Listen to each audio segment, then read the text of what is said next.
Hello, hello, hello, and welcome to the stream. It's iCave Dave. We're back. Sorry for the delay and stuff. It's just been crazy. Super busy with real work and also starting over at Supercharged, which has been really cool, but it does take up a lot of time. So, yeah, apologies there haven't been many videos. I am looking to fix that a bit this weekend. There has been Project 91 progress, so we've got some stuff about that to talk about. We'll talk about some of the general news and stuff as well. I'm just going to rearrange these windows on my screen so that I don't keep looking down at the laptop, because that will be much better. But if you're here and you want to have a chat with us, if you've got anything that you want to tell us about, do introduce yourself in the chat and let's chat Apple.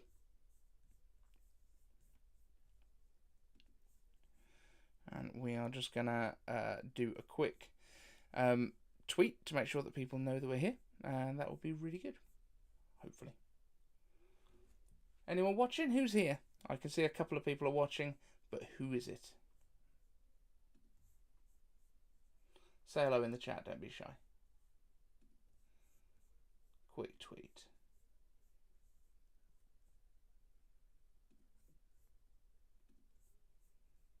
Michael Moy, hello, sir. Early, but yeah, about like a minute or so. I don't think I was supposed to be going any later than this, was I? Yeah, like a minute early, but that's okay. How are you? How's your week been? Um, we've got a few things to talk about, which is great. It's nice to have some news for a change. Obviously, we had Apple's results, which I was sort of doing some of the news for over at Supercharged, which has been good. Oh, I've suddenly got someone else's video going as well. That's not great.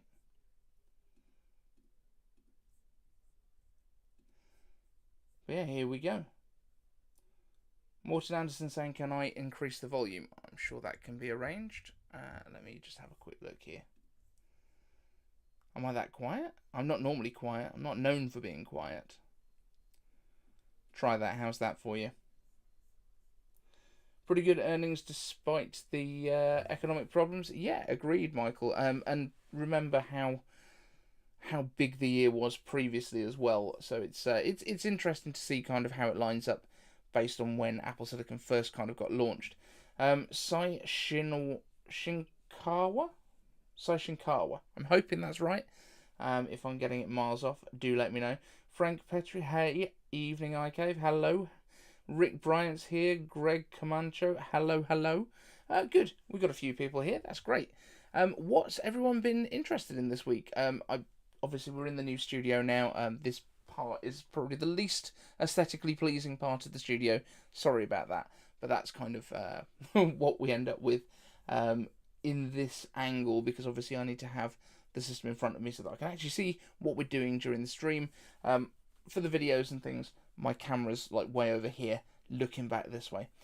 Greg's over in Texas. Do let us know in the chat where you guys are, where you're watching from.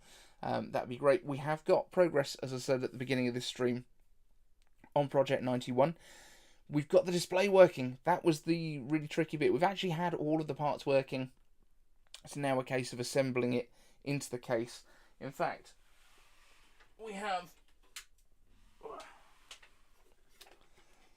the frame is down here, so we've got the Macintosh Classic.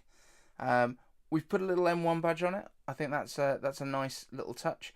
And then the Mac Mini is going to basically be sitting on this segment here. iPad display goes in here, which we have had working, which is great.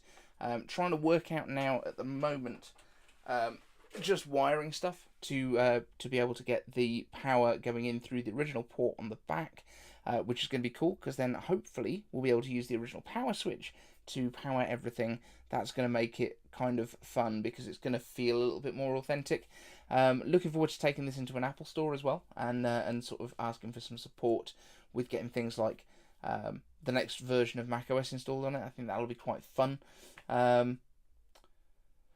So Rick Bryant is asking a little bit about the news. Apple modem slash router anytime again or never again. So I think like as a standalone product, I don't know what they're going to do with that. We know that Apple has been working on their own chips for mobile data. So trying to replace, they bought the Intel wireless chip business basically, so that they can hopefully replace the Qualcomm and Broadcom chips that they've been using in the past with an in-house component, exactly the same as they do now with in-house silicon and all that sort of stuff.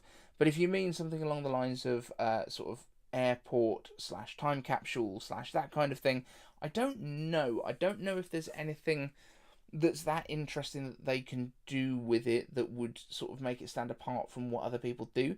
My only thought was that they could maybe do like a mesh network, and I've mentioned this a few times in the past, using things like the HomePods and the Apple TVs that are always going to be plugged in your home, and they become like a mesh network to kind of coat your house with beautiful, beautiful Wi-Fi. That would be my thoughts on that, but there's no sort of indication that they're working on that at the moment, unfortunately. As cool as that would be, I've got an old time capsule somewhere, like a 500 gig hard drive inside it.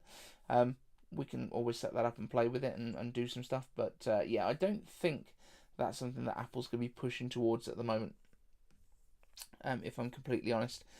Yeah, I don't know if you guys are all aware, but I am now writing over at Supercharged News with Sami Fathi, who used to be over at Mac Rumors. So I've been working on their newsroom stuff at the moment. Fingers crossed there will be some expansion of what we're doing over there. There's been some interesting news this week, to be fair. We've had things like the original iPad Air is now going to be obsolete, along with the Thunderbolt displays that Apple had out. I guess it was the last display they had before the Pro Display XDR, but there was quite a big gap in them not selling it. We've also had huge numbers of new Apple Arcade stuff happening. Evan Rogers is here. Hey, Evan, how are you doing? Yeah, we've had a whole bunch of new Apple Arcade games that have dropped. I've played a couple of them. They're quite fun. My kids have been playing the Turtles one a bit this week, which has been fun. What else have we had? We've had trade-in values have increased on Apple stuff because presumably they're trying to boost up those sales, given the drop in sales numbers compared to the previous year. But at the same time, going against a bit of a crazy year before, where Apple Silicon had just dropped. So yeah, it was kind of expected that there was going to be a difficult quarter to beat, to be fair. But still, we have to remember that this sort of March quarter was still about in line with what their holiday quarters, their best quarter of the year, was a couple of years before. So yeah, the lines are still going very much in the right direction. A little blip down, but I think there's a lot of stuff going on economically at the moment in terms of cost of living, certainly here in the UK, and abroad, I would guess too. Obviously, we've got the coronation tomorrow. We've got King Charles III's coronation, which has got a little bit of an Apple tie-in because Johnny Ive designed his coronation crest. So my kids have come home with bookmarks with it on, so that's quite nice. I'll keep those along with my red noses that we've got knocking around the house as well. But yes, iPhone has soared to an average selling price of nearly $1,000 because the Pro models have become much more kind of prevalent compared to what we've had in the past. Obviously, in the past, the core model, the iPhone 14, for example, this year was basically the biggest seller, and now it's very much moved over to the Pro models, which is kind of cool. People are really going for the better models. This is probably opening up Apple to doing that iPhone Ultra that we've been hearing about as well, though, which probably means prices will go up. Because the stuff that would have been in Pro models is probably going to go into an Ultra model, let's be honest. Has anyone here picked up the Apple Watch Ultras just out of interest? Is that something that you guys have found interesting? I don't know. It's not done it for me yet, although I have seen at the local kind of used electronics place that they've got Apple Watch Series 7 in midnight for like 220. That seems like a really good deal, because at the moment I have the original SE from launch day, so that's it's getting a little bit long in the tooth at this point. Team Kinetics, welcome, sir. Welcome. Yeah, what do people want to talk about? What's excited you this week in Apple? Are we just looking forward to WWDC? I think that's one of the biggest things. Obviously, we're exactly a month away now, or is it just under a month? Very interesting. Very excited to see what happens Are we going to see headsets? I think we are. I think headset is almost the most certain thing beyond like the software stuff. Um, are we going to see this MacBook Air 15-inch? People, everyone's saying that it's going to be an M2 chip in there. My thoughts have changed slightly. I do think it's still going to be M3, but I think M3 is going to be based on that 5/4 N4 architecture, and I think that's what's in there, and that's why it looks like an M2 from the outside. I still don't understand why a year after M2 they would put it in a new product. Mac Pro reveal. This is one that we've actually been talking about over on Supercharged today.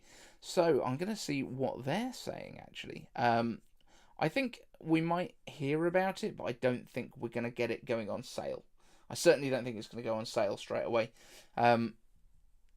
The rumours have actually been that it's likely to be revealed later in the year now. They've always done WWDC, as far as I know, and then it always goes on sale around December. So I think we will probably see it. Whether we'll get much inkling about what the performance is going to be like or not, I don't know. We might get the vague graphs that we had with Apple Silicon's launch in the first place. That's probably the most likely thing, I would guess. We do know that last month there were 3 new identifiers for Macs that have appeared in the Find My database, but they look like the desktop ones because they haven't got the left behind notifications enabled, although that might just be a temporary thing. But we will see. We will see. There's certainly some interesting stuff that's going on. I don't know how good we're going to get in terms of iOS stuff. Frank is asking about an iOS 17 preview. I really don't know what to expect with this. It looks like the rumours that we were hearing were based off of somebody's concept designs, as opposed to being actually a genuine thing. But I'm not 100% sure. Let's have a quick look. So iOS, we've got... There must be an iOS 17 category on here. Let's see. So, we're hearing that Apple Wallet could add State ID and driver's licenses for US territories. We're hearing about wallet and health getting redesigns. We have had some stuff from Wall Street Journal and from New York Times, I think, that we're talking about those two. When we've been hearing about the updated lock screens and the updates to the control center and things like the flashlight potentially go into a gradual slider rather than having the 4 blocks, that all appears to have come from somebody's concept art that then somebody else has seen and reported that as being a leak, which it's not. So yeah, it's very difficult to know. I mean, at this point as well, I don't think we've had a year where we've got this close to WWDC without some sort of rumour of what macOS is going to be called. There has been talk that they're moving away from the California names and moving on to something else. I don't know if they might go to space. That might be quite cool. I don't know what else they might name it after. We've had Big Cats, we've had California for sort of a decade each, give or take. So let me know in the chat what you think they might name the next version of macOS. How long will it take someone to say macOS Weed, I wonder. But yeah, it's a really difficult one because there's no real meaty stuff to think about. We have heard that watchOS is potentially going to get a big-ish overhaul. It's going to get quite a lot of stuff. Frank, if they call it macOS Heathrow, I might have to move to Windows. That's a terrible name. Apple Pro iPad apps. Evan, I would love for that to come. I also feel like if that was going to come, it's not going to come at DubDub because they don't typically showcase the new apps at that point. They would showcase them when the hardware arrives or when it opens up fully, because it wouldn't be a baked-in app.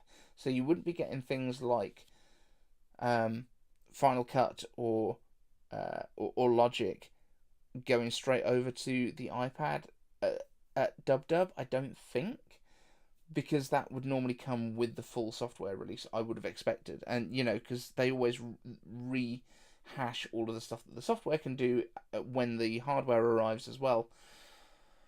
So my guess would be that that would come in the autumn and not at Dub Dub. But yeah, maybe it would be great if we did. But then Apple's been pushing quite hard on DaVinci Resolve and stuff like that too. macOS Joshua Tree. I mean, have they?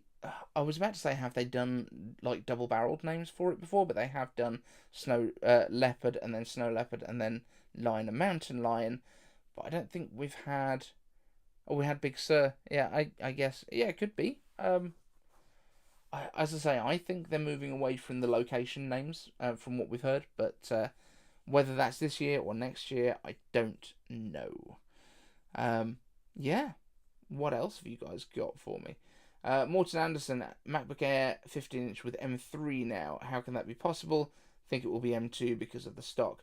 So, all we know is that they've had problems with 3nm process on TSMC's side. We didn't know 100% that M3 would be 3nm based, and if the A17 chip, which is the one that will be coming this year, right? If that comes out on 3nm, then the cores are already designed for 3nm, and maybe that is what just goes into M4. That will disappoint a lot of people, but we would also then still get M3, and it would be based on the A16 chip, which would mean that it would be the N4 process. Now, I think that that's a decent possibility. All that they've seen, because obviously they haven't seen all of the information about the chips in terms of the leaks, I think it might be that the performance just isn't that hugely different. The number of cores is the same, which is the sort of stuff that you can see, and the clock speed might be the same. And that might be why it doesn't show up as being a new chip.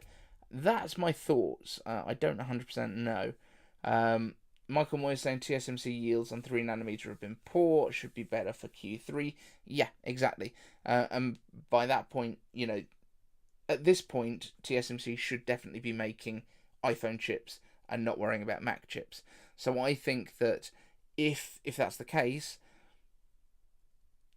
it may well be that we get these N4 based M3 chips as opposed to being 3nm M3 chips, which is what we were hoping for, and I'm hoping that that's kind of actually what the disparity's been in the behind the scenes reporting. I don't imagine, because I mean, Apple doesn't need for the chip to be a huge leap to call it a new generation, because we've seen that with the Apple Watch. We've seen it with a bunch of other stuff where Apple has basically taken the S5 chip and then just written 6 on it, and then done the same with writing 7 on it and then writing 8 on it, and it's basically the same chip under the hood all the way through those. So as long as they added some features, perhaps it's even that they've been able to get the ray tracing to work on the GPU side of things for the that they were working on for the M2 chip and for the A16 chip, and now they can get that to work for what they will call M3, and that's the boost, that's the difference for it. And maybe that's why they delayed the Ultra chips from M2 to M3. I don't know. This is all stuff that we're kind of trying to work out between ourselves, and until WWDC, I don't think there's a huge amount that we can say, because we just don't know. As much as we would love to know, and as much as I would love to give you a firm answer on it, nobody knows at this point. But I do remember before last WWDC, we were kind of being told that M2 wasn't coming. And then when the MacBook Airs dropped with M2, it was a surprise for people, right? So, I wouldn't put it past Apple to have an M3 chip and then Max Tech and company all just being mad that it's not as in the way that they were expecting M3 to be. It's not the version of M3 that they had in their heads, and then Max will still have to shave his beard if it's M3. If it says 3 on it, his beard goes. If it doesn't say M3 on it, then it might well be my beard. That's how it works. TSMC likely doesn't have enough 3nm capacity this year to fulfill iPhone and Mac chips in 2023. You have to remember, though, that the Mac chips are like a drop in the bucket compared to iPhone chips. I think total Macs last year was probably somewhere around 8 million. When you compare that to the iPhone chips, you're talking 120 ish million, probably more than that now, probably into your 200 millions. But then they are splitting that between two different chips now, so maybe it doesn't make as much difference. But I don't think you're going to take any real capacity in real terms away from the iPhone by getting the Mac ones out as well. And I know that they're a bit bigger on the chips, so they take up a bit more space on the dies, which is why we did that sort of demo of what you could do in terms of the multiple different chips on a single die, which I think is still a legit way of doing it, but whether they've actually done that or not, I do not know. But yeah, how's everyone else's week going, by the way? Are you guys having a good week? What's been going on in the world outside of where I am? I know it's Cinco de Mayo today. Happy Cinco de Mayo, everyone. Take a little tequila for me. I'm not on the tequilas today. It does look like there have been some more rumours about the 15-inch MacBook Airs. And as I say, it does look like a similar to M2 style chip. But I think that is coming from the number of cores inside. I think that's the sort of stuff that can be seen. The MacBook Air logs have 8 main cores, 10 graphics cores, and 8 gigs of RAM, similar to the current M2 chip as per Bloomberg. That is the information they have. They're not saying what process node it's on. They're not saying what the core clocks are. That sort of information is not in there. That's what's making me have that little glimmer of hope that all we're seeing is basically the number of cores, and they're saying, well, that's a lot like the M3. That's a lot like the M2, as opposed to it can't possibly be an M3. The rain has finally stopped in Punwa and now started again. Don't know where Punwa is. Frank, a little what? A little optimistic from my point of view, perhaps. Rick is saying that it is good here in MO. What's MO? It's not Missouri, is it? No. I don't know. You're going to have to help me out with that. Montana. I'm going to go with Montana. 80s starting on Saturday. 80s is that's pleasant, right? Because we use proper measurements here. So I guess it's been about 18 degrees Celsius here. But yeah. I'm going to say Montana. Montana? Montana. We're going to go with Montana. Yeah. But yeah, I just want to get to WWDC at this point, right? Like it feels like it's been forever since we've had an Apple event. It's been since October? Was October the last event? It was, wasn't it? And then we got the random drop of extra stuff. We didn't get the drop in November this year, did we? We got a drop in March, April time. That's when we got the M2 Mac Mini and the M2 Pro and Max MacBooks, right? Yeah. I've not lost my mind. Cool. Michael's saying that the weather has been kind of nutty there. Yeah, I mean, we've had a little drink for Cinco de Mayo, Frank. Cool. You do it. Yeah, we had like really nice sunny weather when I went to pick the kids up from school today, and then they were having a little kind of fair in the school playground with cakes and all that sort of thing, like cupcakes, and we bought some cupcakes, and then the heavens absolutely opened, and it was like a Florida thunderstorm. It was crazy weather. And then by the time we were on the way to the car at that point, and by the time we actually got up the road, which is a mile, it was fine again. The weather's been crazy. When will we get a one more thing, and what will it be? Evan, I think if anything deserves a one more thing, it's probably headset. Because Apple Silicon, when that was launched, the event was called One More Thing when they actually gave us M1. But yeah, I think the headset is the biggest candidate for a one more thing that we've had on the horizon for quite some time. Certainly since Apple Silicon, possibly since Apple Watch. Yeah, that would be my thoughts anyway. David Howes is asking, will we ever see a bigger iMac? I don't think so, I don't think we need a bigger iMac. And I know it's a controversial opinion. The iMac Pro was very much a one and done. They never really updated it. It was literally, they released one version of it, and that's all we were ever intended to get, because it was only there to be that stopgap between the Mac Pro 2013, the trash can, and the 2019, the new style cheese grater. So I think that's probably not going to go for the bigger ones.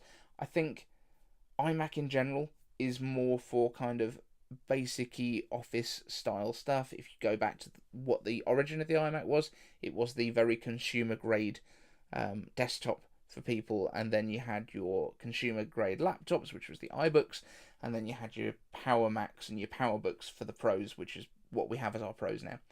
So yeah, I don't think we'll get a bigger iMac, but now Apple's doing the separates with the Studio Display, which honestly, the Studio Display just needs to be cheaper. If that was like $8.99, then you could hook it up to a Mac Mini. You basically get a slightly bigger displayed version of the iMac, and that seems like a reasonable value.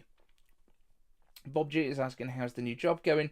So yeah, I do work for Brown Forman, the Brown Forman company, which is Jack Daniels, Woodford Reserve, Finlandia Vodka, El Jimador Tequila. So yes, that's what I do. It's going well. It's going well. It takes up a lot of time is the only thing, and obviously that impacts on how much time I can spend here making videos. But I am trying to get the cadence back together now that my wife's because my wife's a nurse. She's training as a nurse because we had health issues with both of our kids. So she's doing that at the moment, and that's kind of it's just working out the new cadence of where everything fits. But yes, it's going to happen. We are getting back to the videos. I am committed to doing it. It's just a case of finding the time to do it all properly. Evan Rogers is asking for what is the reason for the iCave change up. So the actual iCave is still set up the way that you've seen in the recent videos. It's just difficult to do a like a live stream and pointing the way that I would be if I was making a regular video. Let's just swing this round and I'll show you. So normally my camera would be sitting over here, just on top of that unit there.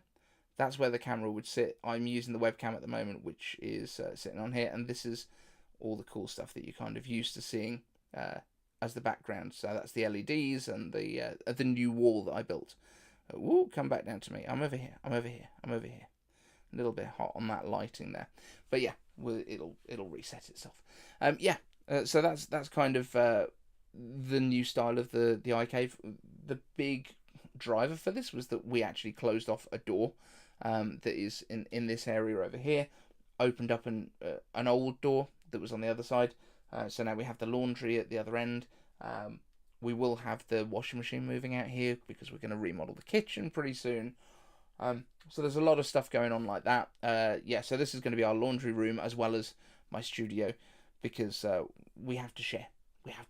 We don't have enough rooms in our houses because the UK houses are much smaller than in America. So this becomes my little studio at this end, and then we'll have the laundry at the other end.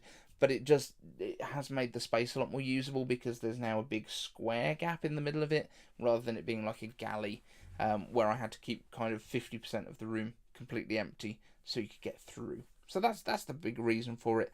But it also, I really liked the way that the studio looked in the old videos when I first started, because it was dark. And then I went to this stupid light paint, which is the one that we've got here that you can kind of see. That was for the whole studio, and now we've gone back to the dark blue, and I think the dark blue works better. Evan is saying time to convert the attic. Now, we have reboarded all of the attic, so the attic is a usable storage space now, but you can't stand up in there. It's a what's it roof? It's a what are they called? Gable roof? Something like that. It's a V-shaped roof basically. But even right in the centre you can't stand, so it's not really a viable space for that. It does have a lot of my old Macs in there, so those are up there in storage, but it's not really a space that you could use as a studio, unfortunately. And also the access to it would be through my son's bedroom, which, getting up on a ladder every time, it's a bit much. not putting extra staircases in this week. I've done a lot of stuff. So, yeah. YouTube was about to throw some ads at you guys. I've just skipped those so that we're not throwing ads at you right in the middle of the stream. But yeah, that's kind of what's going on at this side of things.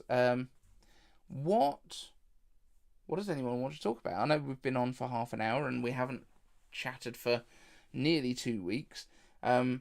Project 91 is going really nicely. I've also got like some hubs coming that are retro style that will go nicely with that. Does anyone not know what Project 91 is? That's the classic 2 Macintosh that I'm putting M1 inside. That's basically that kind of covers it. And yeah, so it's using an iPad display, which I finally got working. I've had all the parts working together. We have done. I will grab this. So I have a mechanical keyboard, which we've now labelled up with all the keycaps, and this is basically using the original font that they used in the classic Macs. But this is kind of a sleeper, so you've still got the RGB lighting that goes on underneath. It's still got mechanical keycaps, but it looks pretty authentically vintage Apple, I would say. I don't think it's too far off. So I'm quite pleased with that. I did have to sit there and water slide on all of the key legend, basically. So printed those onto water slide transfer paper, like the decals that you would use on like a model kit. And then had to cut those all up and slide them individually onto the keys, and then cover that with like a glossy, well, not a glossy, but like a varnish layer to keep it all nice. Yeah. So there's that. I've done a vintage looking mouse, although it's not quite as good. Yeah. There's a speaker that's going to go inside, because obviously the speaker that comes with the Mac Mini absolutely sucks. So I've got an Edifier little Bluetooth speaker that will be sitting inside it, it sounds really good. And you can run a direct like phono cable into it, like a headphone jack. So that's really good. It's going to sound pretty cool. It's going to all be coming from the inside, and I might actually mount this camera on top so that we've got FaceTime as an option as well, because this is kind of vintagey looking if it was the right colour, because it physically gimbals and actually chases you around, which is why if I move about it actually follows me. It's not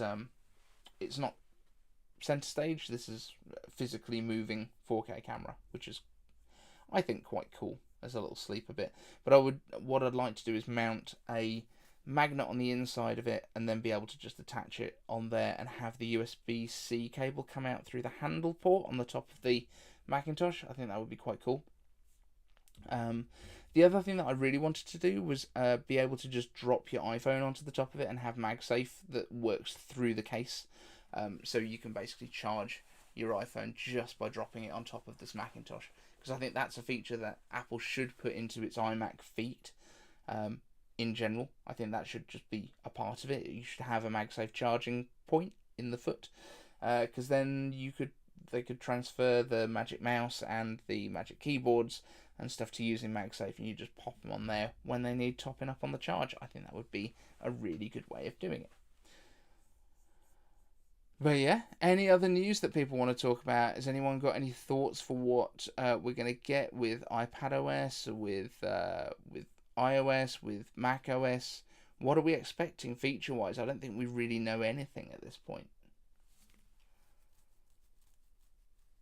And the Mac Pro, I mean, I'm very hopeful that we will see the Mac Pro, or at least find out a little bit about it. And I really hope that it is going to be what I've been saying for a long time, where you can basically swap out SoC modules. I've been saying that since November 2020, and then all of a sudden, about 2 months ago, everyone else started saying it as well, because of this compute module thing that came up in where was it? It was like iTunes or something that was referencing these compute modules. I can't even remember where that code was found, but you know, I think that makes the most sense, and then you can actually swap stuff out of that very expensive, otherwise, and nicely cooled case. I think that's just going to make a lot of sense for a Mac Pro in the Apple Silicon world. But yeah, I just feel like I'm chatting and we haven't really got much to talk about, even though we've not talked for a while.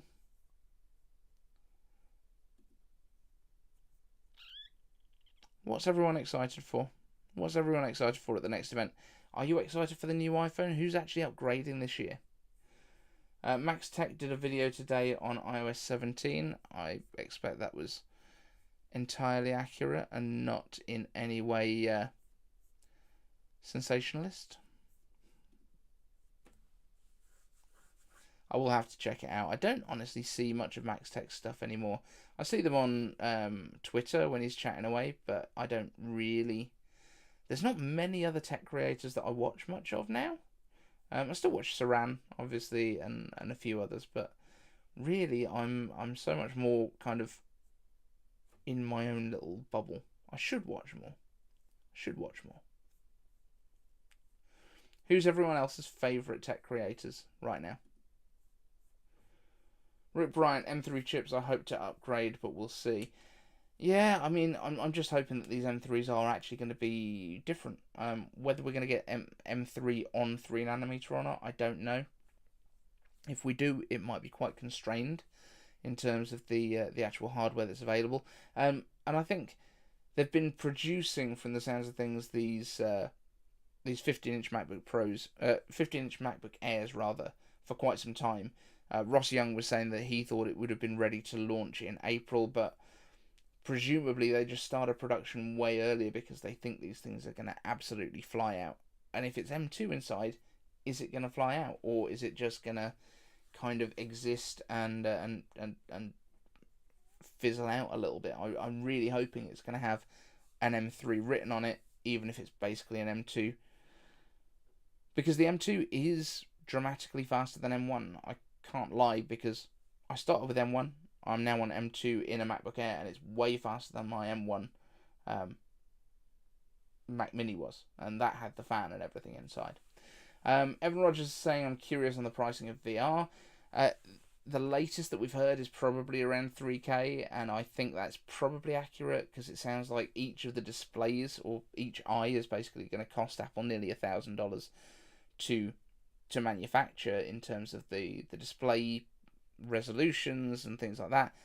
Then you've still got to add in your chips, then you've got to still add in a bunch of other stuff, so that just, I can't see that they're going to make any money really on the headset, but I think it is going to be like dramatically better than what anyone else is doing.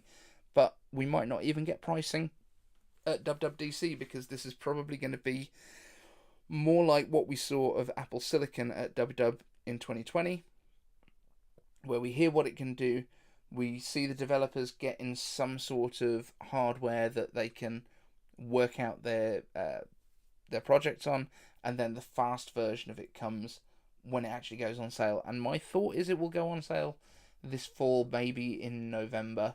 I think they'll give us an idea of when it's going to go on sale, but probably not with pricing straight away. They might give you a starting price, but it ain't going to be a flat price either. There's going to be storage options. There's going to be memory options, unified memory, all that sort of stuff. That will all come as well, I'm sure. I'm sure you'll be able to top this thing out over 10K. Michael Moy says, I don't plan to buy any Apple stuff this year unless they come out with a V2 of Beats Fit Pro. Now, we have heard that there's actually going to be a Beats Plus. Let me just double check. We've had a leak of transparent casing, which I'm not going to lie, I love the look of these, because they make me think of the iMac G3s, which I thought were the coolest thing. That was the colourful ones. The Beats Studio Buds Plus is what it's being called. 3 colour options, including a transparent option.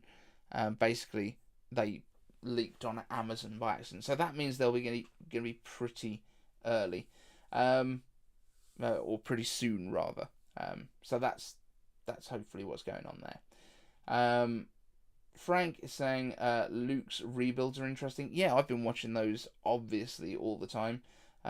His latest video that he put out today was actually doing like a desk setup with an M2 Pro Mac Mini and then like a 20-year-old cinema display 30-inch, which looked pretty cool. And he was saying, it's still a really good monitor, and you can pick them up for a couple of $100 right now, which is great. Luke Miani and Dan on Mac Rumors. Yeah, Luke Miani is one of those guys that I don't think anyone dislikes Luke. He's a really cool guy. Obviously, we had him on when we did the IKversary show. When we first started, we had Luke on, we had Brian Tong, we had John Prosser, we had Ian Zelbo was on for a bit with us. So yeah, we had a really, really cool, fun lineup for that. But yeah, just really sound guy that was really happy to join us, which was great. It was really nice to have that support from the community a little bit there. Michael's saying people with 2013, 2014, 2015 MacBook Pros that see the MacBook Pros as too much will finally upgrade to Apple Silicon with a 15-inch in the air. Yeah, potentially. I think it is going to be a really good stepping stone for people. Like, an M1 MacBook Air is fast enough for almost everyone. The M1 base model was faster than basically the previous 16-inch MacBook Pro, which cost $4,000 in most cases. So yeah, it'll definitely keep people happy. Evan Rogers, have you joined any podcasts or streams lately? No, not recently. The last one that we did was -16 with Alex Tech and Dave. I can't remember his handle for Twitter. But yeah, really good guys. We were chatting for a good hour on that one. Hopefully going to be doing something podcasting wise with Supercharged. That is the intention. So that's one of the projects that I'm working on at the moment. Excuse me. Getting a bit of a dry throat. We might wrap this one up fairly soon. Yeah, so Morton is also agreeing with Michael that yeah, a lot of those people that have got your 2012s to 2015 MacBook Pros at the moment that they've been using for years, probably going to be upgrading to that 15-inch, yeah. Because I know there's a lot of people that do want the bigger display. For me, the 13-inch is great because it actually fits in a backpack. If I had a 15-inch MacBook Air, I don't feel like I would take it out with me as often. But this thing comes with me to work every day. It's what I do most of my work on. And then I come home, edit the videos, just dock it to the big screen that we've got up here, and the extra cameras and all of the other stuff. And it's a workhorse that absolutely flies. I've had no issues with this thing whatsoever. It's been a really, really solid piece of kit. But yeah, I think I am going to wrap this stream up purely because my voice is on its way, and I would like to have some voice left for this weekend because I have got some videos planned. There is one that's basically finished editing. I just need to do a little bit of B-roll for it, which is actually a product demo for Ugreen's DigiNest, which is a little desk cube that has 3 regular power outlets, a couple of USB-A's, a couple of USB-C's, which I've been using on my desk. It's been great when I've been working on Project 91 as well, because it means that I can just plug bits in, I can run lights off of it. It's really, really helpful to have something like that on the desk, which keeps things tidy. So there'll be that video coming. I've been sent another robot vacuum by the guys over at Truffaut, which has been trundling around the house, keeping it tidy for me, which is really good. And there's a few other bits and bobs. We've got a Divoom. I don't know if any of you guys have seen the Divooms before, but bouncing the camera around a little bit. But this little fella, which it's like a Bluetooth speaker, but it's also got a cool display on it. And I'm going to be hopefully putting some like Susan Kare artwork on here, like the classic Macintosh icons and things like that, because it's a nice little digital display on here. You can do a whole bunch of different stuff. It's got a little mechanical keyboard on the front that can take you through different bits. It's cute. But yeah, it's kind of fun. Yeah, a few bits to play with. But yes, we will wrap this one up, guys. If there's anything you want me to talk about in future, let me know. And thank you so much for joining. I will catch you in the next one. Peace.